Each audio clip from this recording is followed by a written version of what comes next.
কল্পনা করুন আপনি জাপানের একটি ছোট্ট জেলে আছেন। প্রতিদিন সকালে আপনি ঘুম থেকে ওঠেন এই আতঙ্কে যে আজই কি আপনার জীবনের শেষ দিন।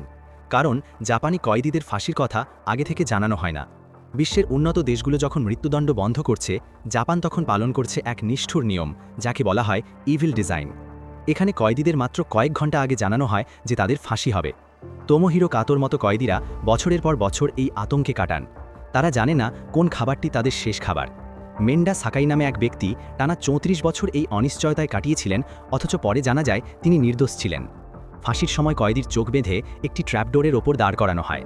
পাশের ঘরে ৩ জন অফিসার ৩টি বাটনে একসাথে চাপ দেন, কিন্তু কেউ জানে না কার বাটনে ট্র্যাপডোরটি খুলেছে। এই নিষ্ঠুর কাজের জন্য এক একজন অফিসার পান মাত্র ২০,০০০ ইয়েন। অপরাধ দমনে এই কঠোর ব্যবস্থা কি সঠিক? একটা ভিডিও তৈরি করতে অনেক পরিশ্রম করতে হয়, সেই তুলনায় ভিডিওতে লাইক আসে না গাইজ। আপনারা কি করছেন? দয়া করে ভিডিওটিতে একটা লাইক দিয়ে যান প্লিজ।